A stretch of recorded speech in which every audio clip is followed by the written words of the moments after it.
Stop.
నమస్కారం, వార్తలకు స్వాగతం. ముందుగా ముఖ్యాంశాలు.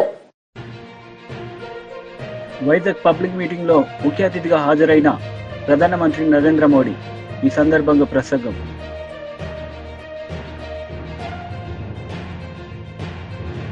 న్యూ ఇయర్ డైరీ 2025 ఆవిష్కరణలో పాల్గొన్న మాజీ మంత్రి కేటీఆర్, హరీష్ రావు. ఈ సందర్భంగా ప్రసంగం. PM Modi Vizag public meeting లో CM Chandrababu Naidu, deputy CM Pawan Kalyan, ప్రధానమంత్రి నరేంద్ర మోదీ పాల్గొన్నారు. ఈ సందర్భంగా వారు ప్రసంగించారు. నా తరపున 5 కోట్ల మంది ఆంధ్రప్రదేశ్ ప్రజల తరపున నా హృదయపూర్వక నమస్కారాలు.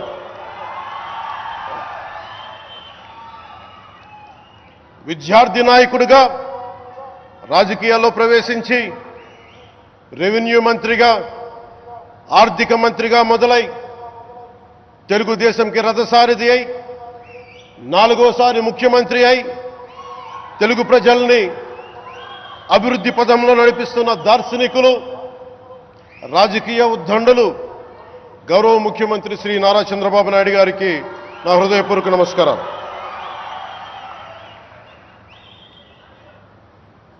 తోటి మంత్రివర్గ సహచరులైన ప్రతి ఒక్కరికి, నారా లోకేష్ గారికి, ఎన్డీఏ కూటమి శాసనసభ్యులకి, నాయకులకి, బీజేపీ నాయకులందరికీ పేరు పేరున నా నమస్కారాలు. కార్యకర్తలకి నా హృదయపూర్వక నమస్కారాలు. బీజేపీ నాయకురాలు శ్రీమతి పురంధేశ్వరి గారికి నా హృదయపూర్వక నమస్కారాలు. మా ఎన్డీఏ కూటమికి 164 అసెంబ్లీ స్థానాలు, 21 మంది పార్లమెంట్ సభ్యులనిచ్చి మమ్మల్ని వారి విలువైన ఓటుతో వేసి గెలిచిన ప్రతి ఒక్కరికి ఆడపడుచులకి, అక్క చెల్లెళ్ళకి, పెద్దలకి, పిన్నలకి, యువతులకి, యువకులకి పేరు పేరున నా హృదయపూర్వక నమస్కారాలు. ప్రజలు ఎన్డీఏ ప్రభుత్వాన్ని నమ్మే ఇవన్నీ నెరవేరాయంటే మంచి చేసే ప్రభుత్వాన్ని కొనసాగించాలి. మధ్యలో వచ్చే విధ్వంస పాలకులతో లక్ష్యాలు చేరుకోలేము. ప్రజలు కంటిన్యూగా సపోర్ట్ చేసి ఎలాంటి సుపరిపాలన ఇవ్వగలుగుతామో నిరూపించిన వ్యక్తి నరేంద్ర మోడీ గారని చెప్పి నేను మీకు తెలియజేస్తున్నా. 3వసారి గెలిచారు. నా ఉద్దేశం ప్రజల్లో ఒక చైతన్యం రావాలి. నేను ఇప్పుడు వస్తా ఉంటే స్వర్ణ Andhra Pradesh, our honourable prime minister is referring to me. You have introduced Swarna Andhra Pradesh. Go to universities, educate our students, continuously you take it as a campaign mode, then only you will succeed. Andhra Pradesh will become 2047 Swarna Andhra Pradesh. That is what he is telling to me. That is how ఆయన పనిచేస్తూ వచ్చాడు. ఈరోజు అందుకనే మిమ్మల్ని ఒకటే కోరుతున్నాం, NDA బలంగా ఉంటే భారతదేశం బలంగా ఉంటుంది.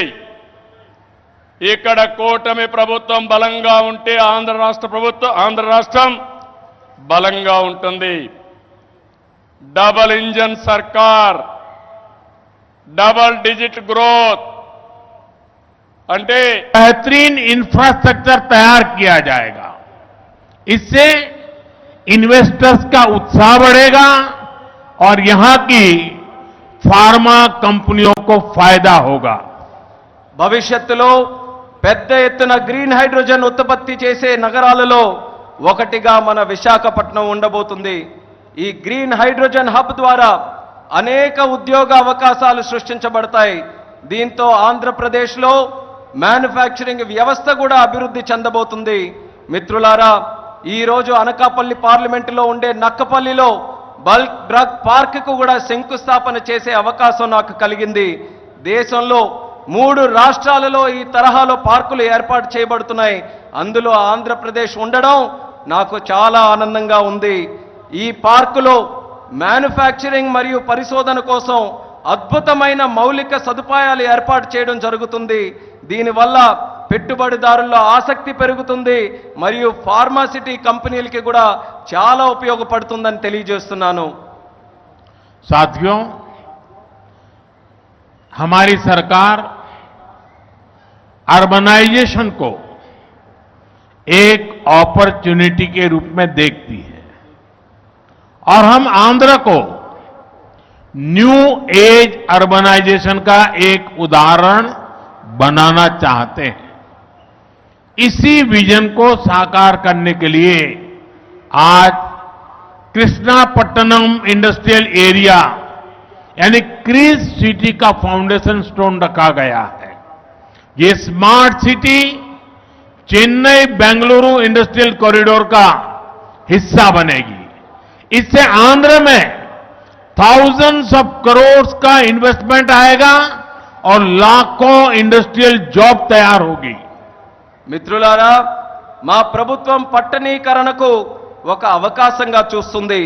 అలానే మన ఆంధ్రప్రదేశ్ రాష్ట్రం నవయుగ పట్టణీకరణకు ఉదాహరణగా ఉండబోతుంది.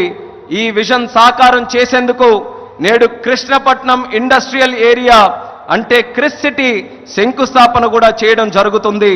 చెన్నై బెంగళూరు ఇండస్ట్రియల్ కారిడోర్లో ఈ స్మార్ట్ సిటీ ఒక భాగం అవ్వబోతుంది. ఆంధ్రప్రదేశ్లో దీని వల్ల వేల కోట్ల రూపాయలు పెట్టుబడులతో పాటు పారిశ్రామిక ఉద్యోగ అవకాశాలు కూడా పెరుగుతున్నాయని తెలియజేస్తున్నాను. साथियों, आंध्र प्रदेश को पहले से श्री सिटी के रूप में मैन्युफैक्चरिंग हब का फायदा मिल रहा है. हमारा प्रयास है कि आंध्र प्रदेश इंडस्ट्रियल और मैन्युफैक्चरिंग के क्षेत्र में देश के टॉप स्टेट्स में शामिल हो. मैन्युफैक्चरिंग को बढ़ावा देने के लिए हमारी सरकार पीएलआई जैसी स्कीम्स चला रही है. इसका परिणाम ये है कि आज कई प्रोडक्ट्स की मैन्युफैक्चरिंग में भारत की गिनती दुनिया के टॉप कंट्रीज में होने लगी है. మిత్రులారా, న్యూ ఇయర్ డైరీ 2025వ ఆవిష్కరణలో మాజీ మంత్రి కేటీఆర్ హరీష్ రావు పాల్గొన్నారు. ఈ సందర్భంగా వారు మాట్లాడారు. దేవి ప్రసాద్ అన్న, స్వామి గౌడ్ అన్న, అసలు తెలంగాణ ఉద్యమంలో ప్రతి నూతన సంవత్సరంలో డైరీ ఆవిష్కరణ అంటే అవి ఉద్యమ కేంద్రాలుగా వెలిసిల్లినాయి. ఒక్కొక్క డైరీ ఆవిష్కరణ పేరిట టీఎన్జీఓల డైరీ ఆవిష్కరణ, లేకపోతే హౌసింగ్ బోర్డు డైరీ ఆవిష్కరణ, AP public service commission diary ఆవిష్కరణ, ఇలా రకరకాల డైరీ ఆవిష్కరణలు పెట్టి తెలంగాణకు జరుగుతున్న అన్యాయాలను ఆ వేదికగా బయటకు తీసుకురావడం, తెలంగాణ వాదుల్లో ఐక్యత పెంచడం, తెలంగాణ ఉద్యమానికి ఊతమిచ్చే విధంగా గతంలో డైరీ ఆవిష్కరణ కేంద్రాలు ఉద్యమానికి గొప్ప ఊతమిచ్చాయి. ఈరోజు మన బీఆర్ఎస్ పార్టీ తరఫున ఈ డైరీ ఆవిష్కరణ చేసుకోవడం నిజంగా చాలా సంతోషంగా ఉంది. ఈ డైరీని తయారు చేసినటువంటి వారు చాలా బాగా చేశారు. వారికి హృదయపూర్వకంగా నేను ధన్యవాదాలు కూడా తెలియజేస్తా ఉన్నా. అదొకసారి ఇలా తిప్పుతూ ఉంటే డైరీలో ఆనాడు మన 14 ఏళ్ల ఉద్యమ ప్రస్థానం అంతా అక్కడ కనబడతా ఉంది. ఏమేమి జల పోరాటం కానీ, మన మిలియన్ మార్చ్ కానీ, సాగరహారం కానీ, కేసీఆర్ గారి మొత్తం లిస్ట్ అంతా కూడా అక్కడ ఒకసారి కళ్ళ ముందు కదులుతూ ఉన్నది. అదేవిధంగా ఇంపార్టెంట్ డేట్స్ కానీ, మన పార్టీ సాధించిన విజయాలు అన్నీ కూడా చక్కగా తయారు చేశారు. పార్టీ ప్రతి నాయకుడు కార్యకర్త కూడా ఈ డైరీని తన వెంట పెట్టుకోవాల్సినటువంటి అవసరం ఉంది. అది ఉన్నదంటే మొత్తం మన పాత జ్ఞాపకాలన్నీ కూడా గుర్తొస్తాయి. చాలా చక్కగా ఈరోజు డైరీ ఆవిష్కరణ చేసినాం. నాటి డైరీ ఆవిష్కరణ కేంద్రాలు ఆ రోజు రాష్ట్ర సాధనకు ఉపయోగపడితే, నేటి డైరీ ఆవిష్కరణ మన తెలంగాణ రాష్ట్ర అభివృద్ధికి, తిరిగి బీఆర్ఎస్ను అధికారంలో తెచ్చుకోవడానికి, ఈ ప్రజల పక్షాన మనం నిలబడడానికి ఇవి ఎంతగానో ఉపయోగపడతాయి. సరే, ఈరోజు అన్ని విషయాలు పెద్దలు మాట్లాడారు. రేవంత్ రెడ్డి గారి ఏడాది పాలన అయిపోయింది. ఏం చెప్పిండ్రు ఆ రోజు ప్రజలకు చాలా హామీలు ఇచ్చారు. కానీ ఏడాదిలో నిజంగా రేవంత్ రెడ్డి గారు చేసింది ఏమైనా ఉన్నది అంటే, అయితే కోతలు, లేకపోతే ఎగవేతలు, కాదంటే కేసులు. కేసీఆర్ గారి ప్రభుత్వం గతంలో అనేక సంక్షేమ కార్యక్రమాలు తెస్తే ఆ సంక్షేమ కార్యక్రమాలకు కోత. జాతీయ మీడియాలో కాంగ్రెస్ల మోసం ఎట్లుంటుందో చెప్తాను. మరి మీరు మళ్ళా ఢిల్లీలో మాటిస్తుండ్రు, మహిళలకు ఏదో ప్యారీ బెహనా స్కీమ్ అని పెడుతుండ్రు, నెలకు 2500 ఇస్తామంటుండ్రు, ఎక్కడన్నా ఇచ్చిండ్రా ఇది వరకు అని అడిగింది ఆమె. అడిగితే ఆమె ఏమంట దొరికినా, తెలంగాణలో 90 లక్షల మంది ఆడబిడ్డలకు నెలకు 2500 మా ప్రభుత్వం ఇస్తున్నది, నెలకు టంచంగా ఇస్తున్నదని ఆడ గంటాపదంగా మోసం చేస్తూ అబద్ధాలు చెప్తా ఉన్నారు. మరి ఇంతకంటే మోసం, ఇంతకంటే దగ ఉంటుందా? ఇక్కడ ఇయ్యనిది ఇచ్చినట్టు, ఉన్నది లేనట్టు, ఏదో ఒక ఊహాజనితమైన మోసపూరితమైన ప్రపంచ నిర్మాణం చేయడం. ఇక రెండోది విధ్వంసం. నిజంగా మనకున్న ఇబ్బంది ఏ పాటి ఇబ్బంది? ఇక్కడ హైడ్రా బాధితులు వచ్చి ఇల్లు కోల్పోతుంటే ఏడ్చిలు చూడు, వాళ్ళ ఇబ్బంది ముందు మనది ఏమి ఇబ్బంది? ఇవాళ లగచర్లలో రైతులు భూములు ఇవ్వకపోతే తీసుకుపోయి 40 రోజులు గిరిజన రైతులను జైల్లో పెట్టిన చూడు, వాళ్ళ ఇబ్బంది ముందు మనది ఏమి ఇబ్బంది? కాబట్టి ఇవాళ ఈ ప్లాట్ఫామ్లో మన పార్టీ 25వ సంవత్సరంలో అడుగు పెడుతున్న ఈ సంవత్సరంలో మనకి ఇదేం పెద్ద ఇబ్బంది కాదు. కేసులు అనేది అసలు ఇష్యూయే కాదు. మనం చేయవలసింది ఈరోజు ఒకటి, జనవరి 8వ తారీఖు ఈరోజు. ఇంకా సంవత్సరం మొత్తం మనం ముంగటుంది. ఇంకా 360 రోజులు, దాదాపు 358 రోజులు మనం ముంగటున్నాయి. ఈ 350 రోజులు మనం చేయాల్సిన పనుల్లో ఒకటే, రైతు భరోసా విషయంలో రేవంత్ రెడ్డి చేస్తున్న మోసాన్ని ప్రతి రైతుకు అర్థమయ్యే విధంగా అరటి పండు ఒలిచి నోట్లో పెట్టినంత మంచి సులువుగా ఇంటింటికి, గల్లి గల్లికి, గడప గడపకు పోయి రైతులకు జరుగుతున్న మోసం చెప్పాలి. ఎట్లా ఈ సంక్రాంతికి అన్నదాతలకి రైతు భరోసా, చిరు వ్యాపారులకి జగనన్న తోడు, అక్క చెల్లెమలకి ఆసరా వచ్చుండేదని చంద్రబాబు చెప్పిన వాగ్దానాలు, ఇచ్చిన హామీలన్నీ గాలికి ఎగిరిపోయాయని మాజీ సీఎం వైఎస్ జగన్ ఆరోపించారు. అందరితో ఆగల. ఆ ఇంట్లో ఎవరు కనపడినా సరే, ఆ ఇంట్లో ఆ తల్లుల పెద్దమ్మలు, ఆ తల్లుల అత్తలు, వాళ్ళు బయటకు వస్తే చాలు, నీకు 48,000, నీకు 48,000, నీకు 48,000. అంతటితో కూడా ఆగల. ఆ ఇంట్లో నుంచి ఒక 20 ఏళ్ల పిల్లోడు అలా నడుచుకుంటూ బయటకు వస్తూ కనిపిస్తే చాలు, నీకు కూడా 36,000, 36,000, 36,000 అన్న మొదలుపెట్టారు. అంతటితో కూడా రాగల. ఇంట్లో నుంచి ఎవరైనా రైతుగా కనిపించాడంటే, ఒక కండువా వేసుకుని పెద్ద మనిషి ఎవరైనా కనిపించారంటే, నీకు 20,000, నీకు 20,000, నీకు 20,000 అని స్టార్ట్. ఇలా ఇంట్లో ఎవరు కనపడినా, ఏ సైజులో కనపడినా, ఈ సైజు నుంచి ఈ సైజు దాకా ఎవరు కనపడినా కూడా ఇంట్లో 15,000 నుంచి మొదలు పెడితే 48,000 దాకా ప్రతి ఒక్కరికి నీకు నీకు నీకు నీకు అని చెప్పుకుంటూ వచ్చారు.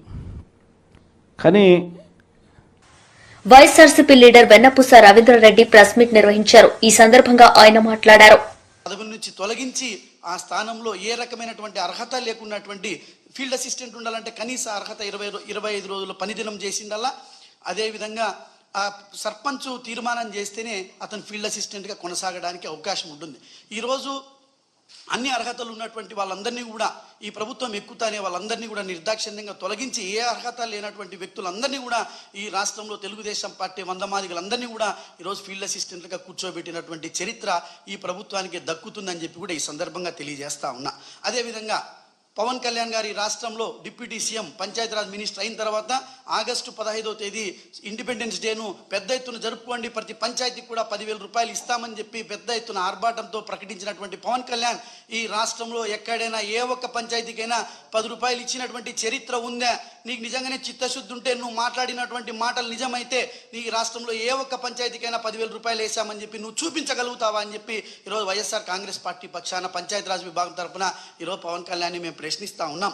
అదేవిధంగా మీరు కేంద్ర ప్రభుత్వం ఇచ్చినటువంటి 2 విడతలుగా దాదాపు 1,800 కోట్ల రూపాయలు ఈ రాష్ట్రానికి వస్తే ఏదో పెద్ద ఘనకార్యం సాధించినట్టుగా పర్ క్యాపిటా ఈరోజు దేశంలో ఉన్నటువంటి అన్ని రాష్ట్రాలకి ఏ పద్ధతి ఏ సమాన ప్రపోర్షనేట్గా ఎట్లయితే వస్తుందో ఈ రాష్ట్రానికి కూడా ఆ రకంగా వస్తే దాన్ని ఏదో పెద్దగా మీరు సాధించినట్లుగా నువ్వు చంద్రబాబు నాయుడు పెద్ద ఎత్తున బజానా కొట్టుకొని తిరిగితే నిజంగానే మీకు ఈ రాష్ట్రం పట్ల, నిజంగానే పంచాయతీరాజ్ వ్యవస్థ పట్ల, నిజంగానే గ్రామాల అభివృద్ధి పట్ల చిత్తశుద్ధి ఉంటే ఈరోజు 15th ఫైనాన్స్ కమిషన్కు అదనంగా మీరు ఈ రాష్ట్రానికి ₹1 తీసుకొచ్చినటువంటి చరిత్ర ఈరోజు తెలుగుదేశం ఈ కూటమికి ఉంది అని చెప్పి కూడా ఈ సందర్భంగా నేను ప్రశ్నిస్తా ఉన్నా. అంతేకాకుండా ఈరోజు ఎన్ఆర్ఈజీఎస్ వర్కుల్ని ఈరోజు ఎక్కడ కూడా గ్రామాల్లో సర్పంచులకు సంబంధం లేకుండా, గ్రామ సభలకు సంబంధం లేకోకుండా, సర్పంచుల యొక్క పాలక వర్గం తీర్మానాలు లేకోకుండా కేవలం ఎమ్మెల్యేలు రికమెండ్ చేశారని చెప్పి పెద్ద ఎత్తున నిధులన్నింటినీ కూడా ఈరోజు దుర్వినియోగం పడిచేటువంటి పందాలో ఈరోజు తెలుగుదేశం పార్టీ ముందుకు పోతాంది ఇక కూటమి ప్రభుత్వం అని చెప్పి ఈ సందర్భంగా నేను ప్రశ్నిస్తా ఉన్నా. నిజంగానే మీకు చిత్తశుద్ధి ఉంటే, నిజంగానే పంచాయతీల పట్ల, స్థానిక సంస్థలైనటువంటి పంచాయతీలు, మండల పరిషత్, జిల్లా పరిషత్ వ్యవస్థల పట్ల నీకు చిత్తశుద్ధి ఉన్నట్లయితే ఇచ్చేటువంటి గ్రామాల్లో సమాంతరమైనటువంటి అభివృద్ధి, సమపాలనలో అభివృద్ధి జరగాలంటే గ్రామ సభల్లో సమావేశాలు పెట్టి గ్రామ సభల్లో తీర్మానాలు చేసి ఆ తీర్మానాలని అనుగుణంగా ఆ యొక్క గ్రామాల్లో ఉన్నటువంటి ఆ యొక్క తీర్మానాలను ఆమోదిస్తూ ఆ యొక్క పనులను ఆ స్థానిక నాయకులకు ఎందుకు ఇవ్వలేకపోతున్నారని చెప్పి ఈ సందర్భంగా నేను ప్రశ్నిస్తా ఉన్నా. ఈ రాష్ట్రంలో అనేక చోట్ల కేవలం Telugu Desam party reference, Telugu Desam party ఎమ్మెల్యేలు రికమెండ్ చేశారు కాబట్టి వర్కులు శాంక్షన్ చేస్తాను. ఇదేనా మీకు స్థానిక సంస్థల పట్ల ఉన్నటువంటి చిత్తశుద్ధి అని చెప్పి ఈరోజు వైఎస్ఆర్ కాంగ్రెస్ పార్టీ పక్షాన ప్రశ్నిస్తా ఉన్నాం. అయ్యా ఎన్ఆర్ఈజీఎస్ నిధుల పట్ల BJP MP Etela Rajender press meet నిర్వహించారు. ఈ సందర్భంగా ఆయన మాట్లాడారు. ఉన్నటువంటి సివి ఆనంద్ గారు కూడా ఉన్నారు. 100 మంది కర్రలతో, రాళ్లతో పథకం ప్రకారం 2 వైపుల నుంచి మళ్ళీ అటు ఇటు పారిపోకుండా ఉండేటువంటి దుర్మార్గమైన ఆలోచనతోటి మీరు దాడి చేసిందంటే మా భారతీయ జనతా పార్టీ కార్యకర్తల రక్తాన్ని కళ్ళ చూసే నీచాన్ని ఒడిగట్టడం కాదా అని చెప్పి అడుగుతున్నాను. రేవంత్ రెడ్డి గారు, నీవనుకుంటున్నావు నీ చేతిలో ఇవాళ అధికారం ఉందని. నీది గింతంత బుద్ధమంత జాగ్రత్త ఉండవు. నువ్వు గుర్తుపెట్టుకో, మేము ఒకవేళ తలుచుకుంటే ఇట్లాంటి పని కనుక పథకం వేస్తే నీ ఎవడు మిగిలడుగా. గుర్తుపెట్టుకో, స్వతంత్ర సంగ్రామం నుంచి మొదలుపెట్టి ఈనాటి వరకు దడవకుండా దేశ రక్షణలో ప్రాణాలు అర్పించినటువంటి వారసత్వాన్ని నిలయం భారతీయ జనతా పార్టీ అనే విషయం మీరు మర్చిపోతున్నారు. ఇంతకుముందు మావలు చెప్పినట్టుగా కిరాయిలతోటి చేయాల్సిన అక్కర్లేదు. మేము నిజంగా చేయదలుచుకుంటే తుక్కు అయిపోతారు. మీరు గుర్తుపెట్టుకోండి. నేను ఒకవేళ నీ ఇంటెలిజెన్స్ వ్యవస్థ విఫలమైందా లేదా నీవే పథకం ప్రకారం పని చేయించినవా, దీని మీద ప్రజలకు జవాబు చెప్పాల్సిన అక్కర ఉందని, అప్పటి వరకు నిన్ను వదిలిపెట్టే ప్రసక్తి లేదని చెప్పి నేను హెచ్చరిస్తా ఉన్నాను. రెండవది, గతంలో అనేక 10 సంవత్సరాల కాలం పాటు మాటల పరమైనటువంటి, సిద్ధాంతపరమైనటువంటి, పనులపరమైనటువంటి చర్చ జరుగుతూ ఉంటుంది, విమర్శలు జరుగుతూ ఉంటాయి. స్వయంగా నరేంద్ర మోడీ గారు చాలా సందర్భాల్లో ఒక మాట అన్నారు. ఇవాళ నన్ను తిట్టినన్ని తిట్లు దేశ చరిత్రలో ఎవరు పడకపోవచ్చు, నేను పడ్డన్ని తిట్లు ఎవరు పడకపోవచ్చు, మీ తిట్లే నాకు నిజమైన ఆశీర్వాదాలు, మీ తిట్లే నేను డైజెస్ట్ చేసుకొని మరింత శక్తివంతమవుతున్నా, మీ తిట్లకు సమాధానం, మీ తిట్లకు జవాబు నా దేశాన్ని మరింత పురోగమింప చేయడమే నా ఎజెండా అని ప్రకటించిన నాయకుడు మోడీ గారు. మ్యాచ్యూరిటీ లెవెల్స్ అంటే గట్లుంటాయి, పరిపక్వత ఉన్న నాయక నాయకుడు అంటే గట్లుంటాడు. కానీ ఇలా మాటల పరమైంది చేతగాకపోతే ఇట్లాంటి జైళ్ల శాఖ థామ్సిన్ సైన్ అవుట్ కార్యక్రమం నిర్వహిస్తున్నామని జైళ్ల శాఖ డీజీ సౌమ్య మిశ్రా వెల్లడించారు.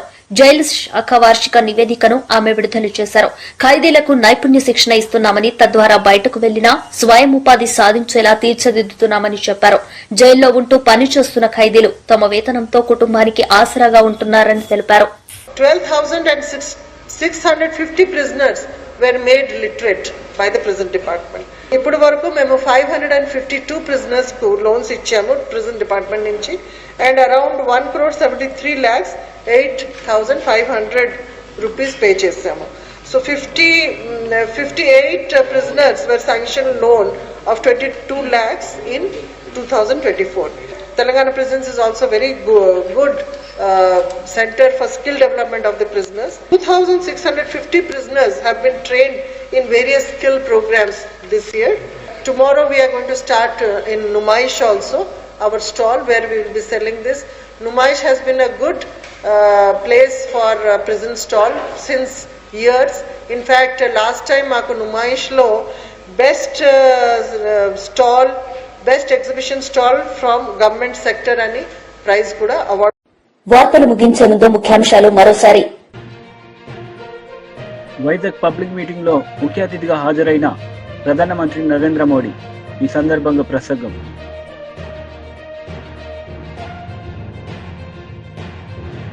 న్యూ ఇయర్ డైరీ 2025 ఆవిష్కరణలో పాల్గొన్న మాజీ మంత్రి కేటీఆర్, హరీష్ రావు. ఈ సందర్భంగా ప్రసంగం. ఈ వార్తలు ఇంతటితో సమాప్తం. తిరిగి ప్రసారమయ్యే వార్తల్లో మళ్లీ కలుద్దాం. అంతవరకు సెలవు. నమస్తే.